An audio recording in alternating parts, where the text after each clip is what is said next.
Esto es Política Básica, análisis económico, político y social en términos simples. Soy Marco Hernández y hoy en Caleidoscopio estaremos hablando sobre qué sucede en el sector energético.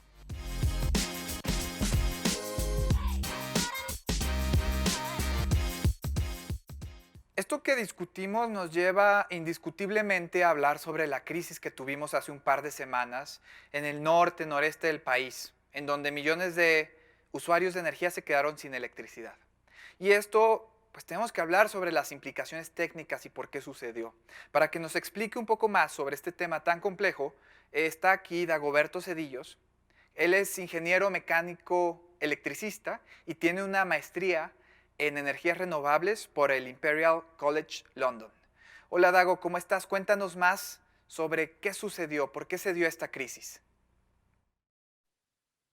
Hola Marco, ¿qué tal? Muchas gracias por invitarme. Sí, la verdad es que muy lamentable la situación que nos tocó vivir la semana pasada aquí. Yo fui uno de los afectados, estoy aquí en Monterrey y estuvimos todo el día lunes, todo el día martes sin luz y por consecuencia sin agua, sin calefacción y a 0 grados afuera. Pues una situación muy crítica, sobre todo en tiempos de pandemia con gente que pudiera estar enferma en su casa y pues en estas condiciones es bastante lamentable. Pero bueno, platicándote un poquito mucho de lo que pasó, yo creo han escuchado ya bastante la falta del acceso al gas natural de Texas, lo dependientes que somos en el gas natural y esto fue lo que causó la consecuencia de falta de generación, falta de suministro de energía eléctrica y nos llevó a esta parte de los apagones, ¿no? Eh, tenemos que entender, yo creo para empezar, tenemos que entender que el suministro y demanda de energía eléctrica eh, en tiempo real debe estar igual. Es algo que a veces no logramos comprender o no sabemos más bien, pero tú al momento de prender una luz de tu casa, por ejemplo, el switch de la luz de tu casa, esa energía que estás consumiendo para el foco, para tener iluminación, en tiempo real se está generando en alguna otra parte del sistema, sea de energía solar, sea de una central de gas, se están modulando, sobre todo las centrales, se están modulando para empatar esta demanda con el suministro de energía eléctrica. Esto es en tiempo real, cada segundo de cada día. La verdad es algo increíble lo que hacen los centros de control de energía para manejar este balance. Eh, ¿Qué es lo que empieza a pasar la semana pasada? Falta de suministro de gas, las plantas generadoras se empiezan a apagar porque no tienen combustible para operar y pues se tiene que manejar este balance, ¿no? Entonces, si no se tiene el suministro, por lo regular se incrementa la demanda, se incrementa el suministro. Pero si empieza a caer el suministro, pues tienes que empezar a recortar la demanda, ¿no? Entonces, hubo recortes de demanda y, pues bueno, esto se traduce en los apagones, ¿no? Pero en realidad lo que estaba pasando en Texas es que se congelaron los gasoductos, se apagaron estas centrales eléctricas y menos les llegó electricidad a los lugares de producción de gas, ¿no? Entonces, los mismos lugares de producción se empezaron a congelar y menos gas había. Entonces, fue un círculo vicioso, en realidad lo que fue pasando, y fue lo que nos dejó con este tipo de situación. Entendido, Dago, muchas gracias. Cuéntanos un poco ahora sobre cómo reaccionó el Estado mexicano. ¿Cómo fue su respuesta? ¿Fue una buena respuesta? Bueno, pues aquí hay dos jugadores principales, ¿no? Uno, lo que es el CENACE, el Centro Nacional de Control de Energía, y el CFE, ¿no? CENACE tiene que seguir ciertos protocolos, porque si no puede caer en un sistema de emergencia aún peor el sistema. Estos protocolos fueron ir manejando el balance de suministro y demanda de energía, haciendo estos recortes que generaron los apagones. ¿Por qué? Porque si no hubieran hecho estos recortes, se empieza a bajar la frecuencia de la red y esta puede tener efectos en los mismos aparatos eléctricos que tenemos en nuestra casa y en la industria, ¿no?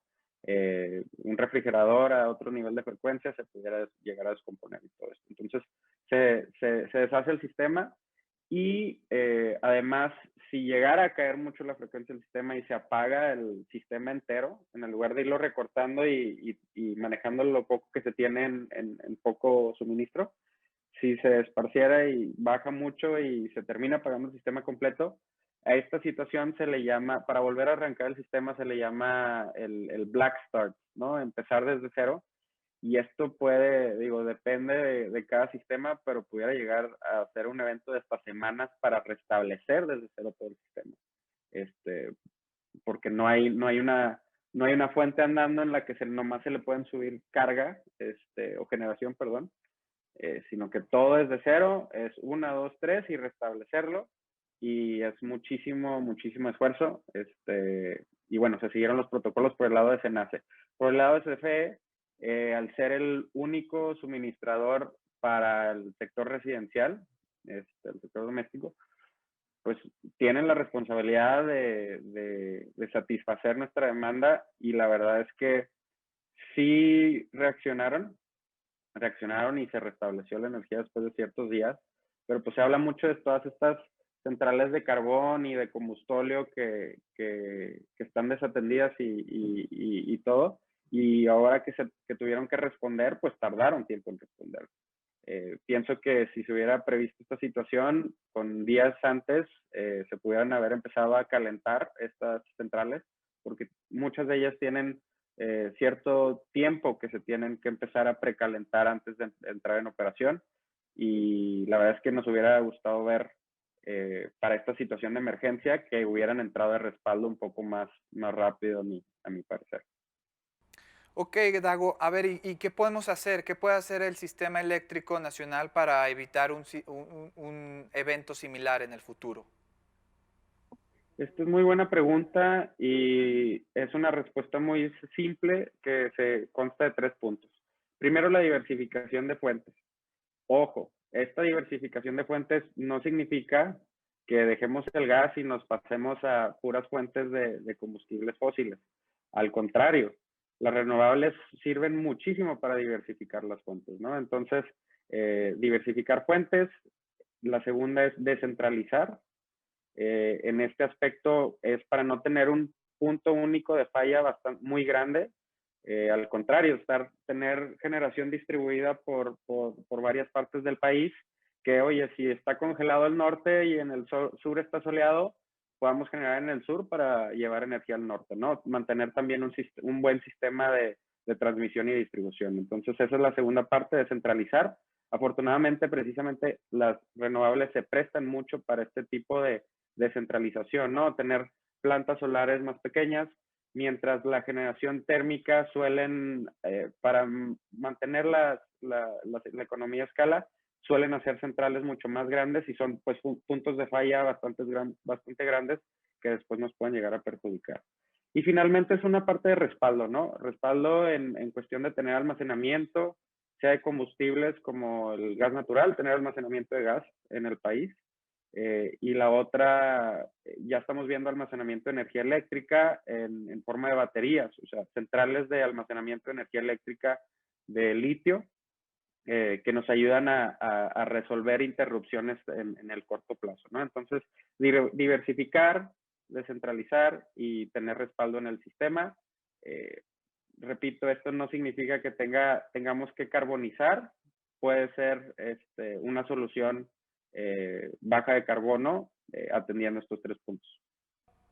Y bueno, ya estamos hablando del apagón. Y esto es importante también analizar si este apagón reafirma el caso de una reforma, de la necesidad de una reforma energética en la ley de la industria eléctrica, o nos deja otro tipo de lecciones. Miriam, ¿qué opinas tú de esto? Bueno, la lección es muy compleja, ¿no? Hay críticos que dicen que lo que produjo la crisis en Texas fue su desregulación, pero eso no quiere decir que no pueda haber un mercado regulado. Parece que Texas se fue al lado extremo en liberar su mercado eléctrico de la regulación y que por eso no hubo un mantenimiento de las líneas de transmisión y de las centrales eléctricas para soportar la helada. Entonces, qué lección nos deriva para nosotros? Que sí necesitamos una diversificación de actores, igual como Texas, pero que no los podemos soltar como lo soltó el mismo Estado. ¿Por qué? Porque en México, en primer lugar, no hay esos climas extremosos. Entonces, si tienes, por ejemplo, una planta de solar en Sonora y tienes suficiente transmisión, a lo mejor donde esté helando, sí puedes mandar la energía eléctrica para que estados vecinos a Sonora puedan consumir la energía solar generada en Sonora. ¿Sí me estoy explicando? Pero ya depende de la diversidad de actores. Pues te falla la solar en Sonora, pues prendes la hidroeléctrica, o prendes la de gas, o prendes la de diésel. Incluso puedes prender la nucleoeléctrica en Laguna Verde, o puedes prender otras, pero en la medida que tienes un solo actor cargando con todo un país, vas a tener un margen más grande de falibilidad.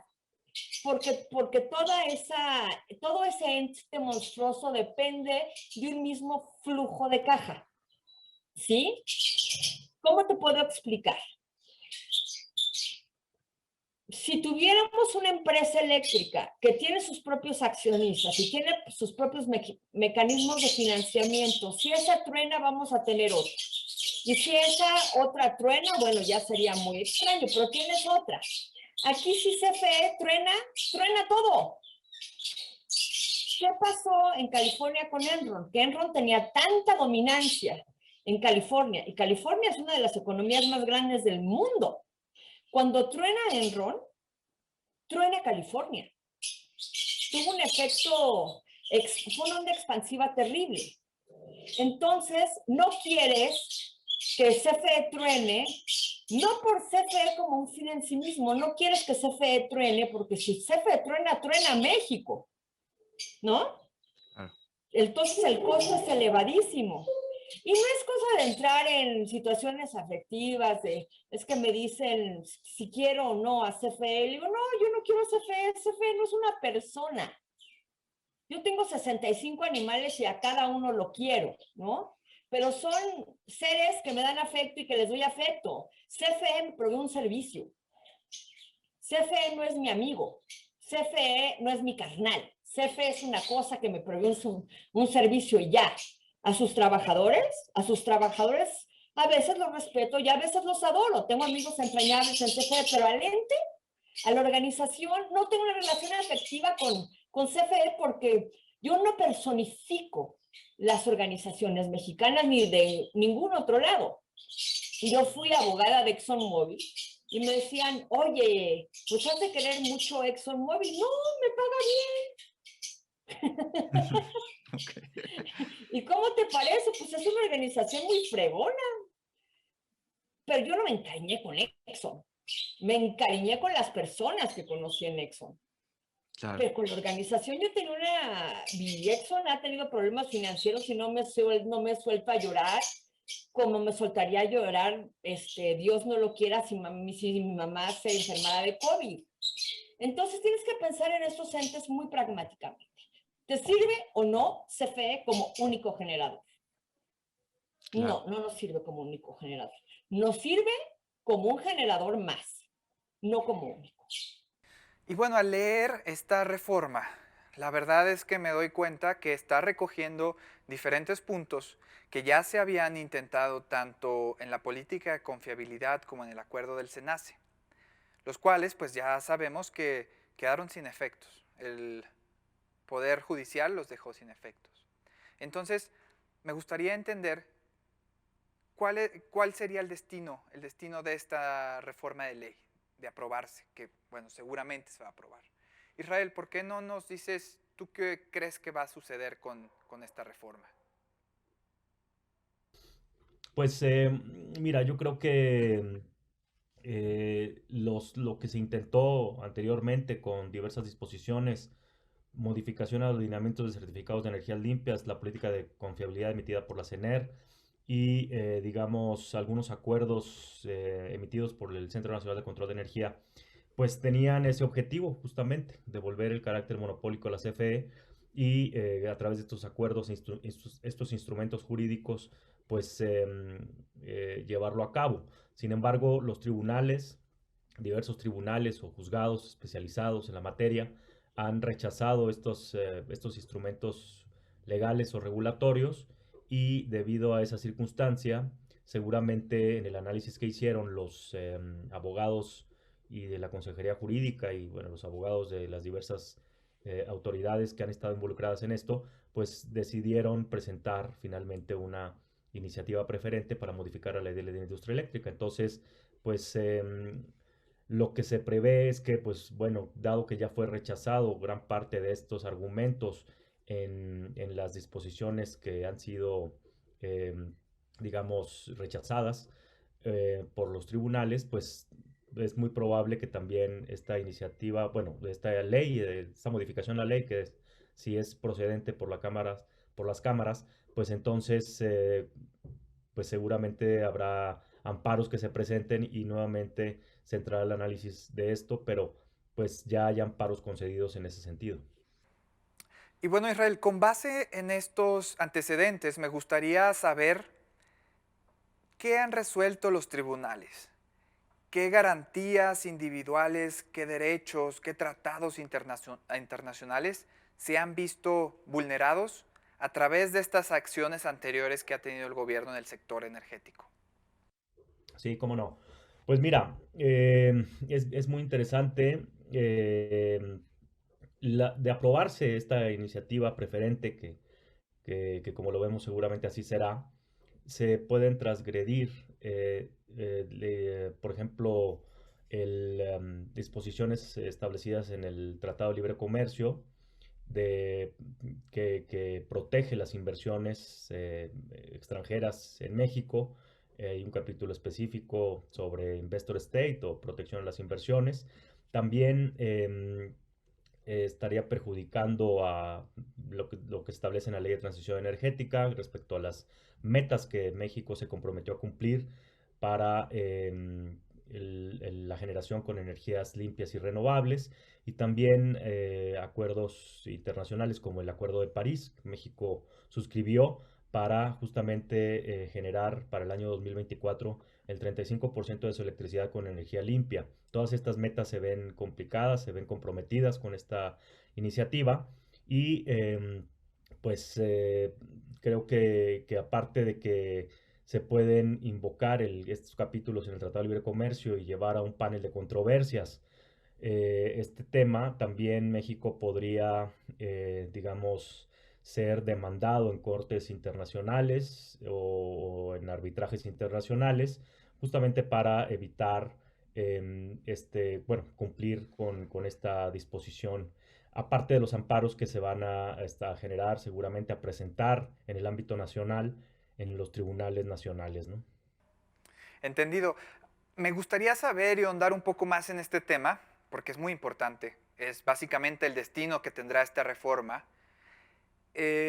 Con Miriam. Miriam, ¿tú qué ves? ¿Tú qué ves que puede suceder? ¿Hay garantías que se violan, derechos que se violan? ¿Qué ves que va a pasar con esto? ¿Qué veo yo violatorio? Yo veo violaciones muy claras al régimen de competencia establecido en el 25 y en el 28 constitucionales, ¿no? Eso lo veo, pero más grande que una catedral. La gente habla mucho del impacto medioambiental de la reforma. Yo no lo veo tan claramente, porque si te fijas en la prelación del despacho, hay hidro, hay renovables, y hay centrales de CFE, y al final están todas las demás centrales, ¿no? Entonces, las renovables no están descartadas en la reforma. Y CFE puede decir, bueno, mis centrales no jalan tanto como quisiera, pues voy a ir a renovables como tercera opción, ¿me explico? Entonces, el impacto medioambiental de la reforma yo no lo veo así de claro como vi el impacto ambiental en el acuerdo, ¿no? Que ese sí fue atroz. Yo diría que hay una cuestión de competencia, de seguridad en el suministro y de desarrollo. Claramente, ahí sí veo que sí se comprometen claramente la competencia, la seguridad de suministro y el desarrollo del país, ¿no? Que son principios que están claramente consignados en la Constitución.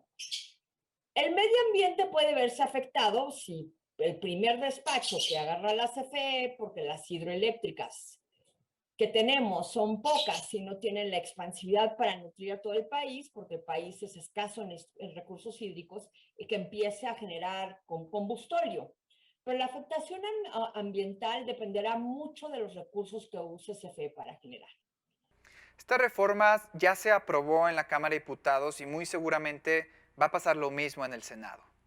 Entonces, tenemos que imaginar, tenemos que planear qué va a pasar en el ámbito económico, qué impactos va a tener en el clima de inversión y en el desarrollo de proyectos en el sector energético. De esto nos va a contar un poco más Marcela. Marcela, cuéntanos de esto, por favor. Sin duda alguna, esto va a impactar negativamente a la inversión y al desarrollo de proyectos por las siguientes razones. O sea, bueno, tenemos razones económicas y razones no económicas, ¿no? Dentro de las razones económicas, tenemos, la primera es que la remuneración de las centrales por la venta de energía al mercado va a ser incierta. Porque, es decir, o sea, si no tienes una curva de mérito en donde tú vas a poder saber cómo el componente de energía se va a comportar, y ahora el precio de ese componente de energía de los PMLs va a depender de lo que las centrales de CFE declaren, pues yo creo que la transparencia va a ser nula. Y los datos que te den, si es que te los dan, no puedes estar seguro que van a ser correctos, ¿no? Entonces, yo creo que ahí ya de por sí no teníamos tanta transparencia en el modelo matemático del cálculo de los PMLs que tiene el SENACE, y muchos participantes del mercado veníamos desde hace años empujando al SENACE para que cada vez fuera más transparente y nosotros pudiéramos replicar este modelo, o sea, que den estos datos, que los publiquen para poder saber realmente si los PMLs, o sea, están reflejando las cuestiones del mercado. Pues ahora menos, o sea, si vamos a depender de que la CFE nos declare sus costos, o sea, eso te va a quitar mucha incertidumbre o sí, o sea, no vas a poder como predecir los costos o sea, o más bien los ingresos que pudieras tener por la venta de energía al mercado. Ese es uno, ¿no? Y el otro, pues, es lo de los CELS. Si el precio de los CELS tiende a cero, pues está eliminando por completo uno de los principales incentivos o ingresos que tuvieran estos proyectos renovables, por lo que los generadores van a buscar otros mercados. Aquí tenemos que recordar que los generadores, bueno, más bien los inversionistas, tienen ciertas metas de inversión por año. Si México no es un país en el cual pueden invertir, pues ellos tienen que colocar el dinero en algún lado, ¿no? Entonces, ellos se van a ir a buscar otras economías en donde sí lo puedan hacer. Entonces, definitivamente, o sea, por estos dos temas económicos se están espantando las inversiones. Y además de estos desincentivos económicos, tenemos los desincentivos de los procesos. Esta administración, desde que inició, ha frenado la emisión de permisos de generación. O sea, tengo conocimiento de decenas de proyectos de generación que están paradas porque la CRE no les resuelve. Entonces, pues eso también, o sea, si son inversionistas internacionales, se van a ir a otro mercado. Así de sencillo, o sea, no tienen por qué estar lidiando con todos estos rechazos o ineficiencias que está creando esta administración. Bueno, y esto es importante porque no solamente las empresas privadas y los fondos de inversión ganan al momento de que hay un clima ideal para invertir en un país, en este caso México. Con esto se generan empleos y con eso se genera bienestar en el país. Pero bueno, entonces, esto me lleva otra vez a ti, Miriam, para poder hablar un poco sobre quién ha ganado realmente en esta reforma energética. Se escucha mucho que han ganado las empresas privadas, pero a mí me gustaría saber si solamente ellas han ganado. El gobierno, ¿cómo le ha ido? Y a nosotros los ciudadanos también, ¿cómo nos ha ido? Pues te voy a decir una cosa. Te voy a hacer una analogía que te va a parecer algo ridícula, ¿no? Estamos todos en circulito cantando dale, dale, dale, no pierdes el tino, y le estamos a punto de dar de palos a la piñata, pero no llegamos a darle a la piñata. ¿Quién gana? Pues la piñata, Nada. supongo. No sabemos, porque todavía no le hemos dado a la piñata, ¿no? Claro, Tenemos un potencial de que todos nos arrojemos sobre los dulces y que en la competencia por los dulces alguien se lleve más y alguien se lleve menos, ¿no? claro. Pero todavía no le hemos dado a la piñata, entonces, ¿cómo vamos a saber? Eso es un punto interesante, y creo es una de las críticas que se le podría hacer a la reforma energética. Esta reforma No, energética, porque estos cambios tardan mucho tiempo. exacto, a eso voy. Esta reforma se intentó implementar en un periodo de 3 años, cuando en otros países pues, más avanzados que México han tardado una década al menos, ¿no? Al Ujú. menos, y con periodos de ensayo y error. Exacto, Entonces, ¿qué pasa? Cuando Reino Unido reforma su sector energético, pasan por meter la pata, por meter más regulación, por meter menos regulación. Pues el caso de California, han metido la pata diversas veces. Hace exacto. poco tuvieron incendios porque las líneas de transmisión no aguantaron los incendios forestales. Y le pregunté a mi hermana que vive en Berkeley, ¿quién los regula? Y mi hermana soltó una carcajada y le dije, pues están igual que nosotros, ¿no? Sí, Y después le dije, híjole, ahora sí estás viviendo en carne propia el cambio climático. Y todavía me dice burlándose de Trump, ¡ah, pero eso no existe!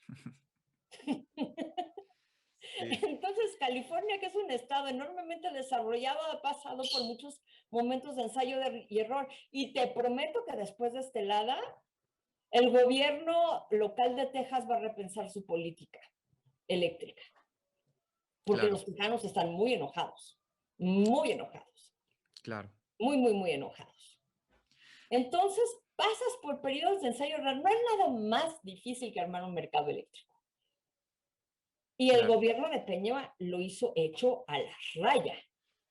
Y yo veía que sacaban instrumentos, sacaban instrumentos y sacaban instrumentos. Yo los platicaba con mis cuates y me decían, ¿qué es esto? Y me dicen, bueno, es una fusión del modelo español con el modelo inglés, con el modelo del noreste de los Estados Unidos. Y dije, uy, hicieron champurrado estos cuates, o más bien menudo con muchos ingredientes de muchas partes, y cómo saben que van a pegar. Y no saben. Simplemente hasta que se pone en la práctica, vemos los resultados. Los resultados fueron 3 subastas eléctricas donde se juntaron 60 proyectos que ofrecieron tarifas muy bajas. Es un buen comienzo, pero que sea bueno no le quita que sea comienzo. Claro. Entonces, como es comienzo, pues no le hemos dado la piñata. Entendido. Entonces, mi siguiente pregunta era esa, ¿qué nos quedó a deber la reforma energética? Y conforme a lo que nos comentas, creo que se equivocaron definitivamente en la narrativa con la que se promovió esta reforma, ¿no? Totalmente de acuerdo. No se habló sobre un mediano o largo plazo, se No, habló sobre un corto plazo y pues obviamente las personas que creyeron en ese discurso del corto plazo hoy son quienes apoyan un cambio a todo este marco regulatorio, ¿no? ¿Qué yo otra creo cosa nos que quedó a deber? un sistema de balances de pesos y contrapesos, perdón, iba a decir una gringada, checks and balances, de pesos y contrapesos.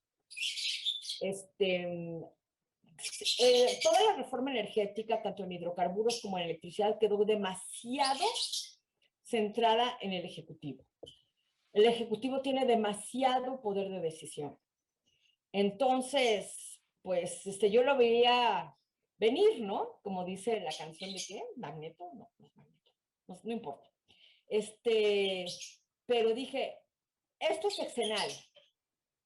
Esta es una decisión ni siquiera de gobierno, de partido político.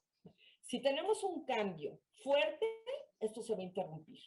Y bueno, no es que yo sea tan inteligente ni tan visionaria. Era bueno, si hubiera sido perro te hubiera mordido, especialmente uno de los míos que es una fiera, ¿no? Era muy, muy, muy evidente que esto iba a suceder. Y cuando pasa lo de la Casa Blanca y lo de Ayotzinapa y la estafa maestra, yo dije, bye bye, PRI, no va a haber quien vote por ti. Sí, sí, sí, sí. Y como veía que Riquín, Chaparrín, no quiero decir Canallín, estaba medio flojo en la votación, yo sí dije, ya bailó Berta. Porque todo depende del presidente. Claro. Y mira quién viene, ¿no? No, no sabía que iba a bailar Berta con tanta velocidad, pero mira. Entonces, a ver, cuéntanos un poco sobre qué afectaciones tendrían los usuarios o tendríamos los usuarios de energía al momento de aprobar esta reforma. Mira, este es un tema muy interesante porque ahí mis colegas defensores del mercado, y yo también soy una defensora de los mercados, de los mercados bien hechos, no los mercados que están hechos con las patas y después crean mayores problemas. Dicen que las tarifas van a subir. Hay un salto lógico. Primero van a bajar. ¿Por qué? Porque Bartlett y el presidente van a castigar mucho a CFE, ¿no? Pero va a llegar un momento en que CFE no va a aguantar. Y además van a bajar para quién. ¿Por qué tendrían que bajar para mí? Yo ya pago relativamente poco en para mi círculo socioeconómico y con ello no pretendo que me escuchen y que me vaya a hacer que mi próximo recibo sea astronómico, pero sí hay una injusticia distributiva, ¿no? Hay gente que tiene menos que yo y que inexplicablemente paga un recibo más caro. ¿Por qué? Porque no hay lógica en la tarifa residencial. Entonces, si me bajan a mí la tarifa, sería más injusticia distributiva, ¿no?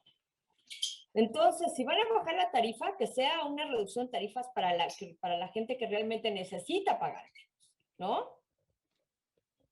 Porque yo no tengo que pagar menos porque pues no tenga el mejor servicio, porque ya pago relativamente, si yo comparo mi consumo eléctrico con el de mi hermana en California, bueno, yo no pago 3 cacahuates, ¿me explico? Sí. Porque ella sí paga una tarifa de mercado.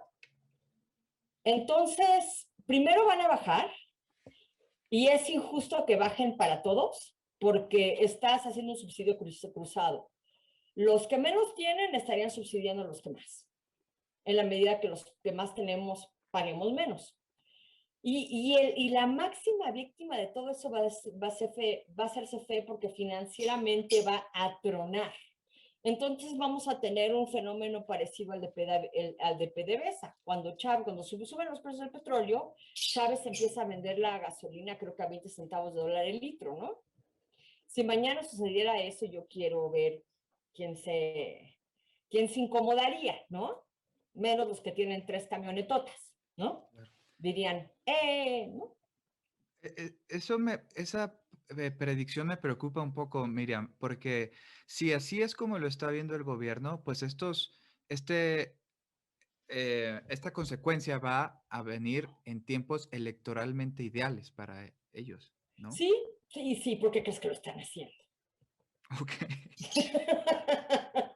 Digo, no hay que ser genio, porque es muy posible que las tarifas bajen.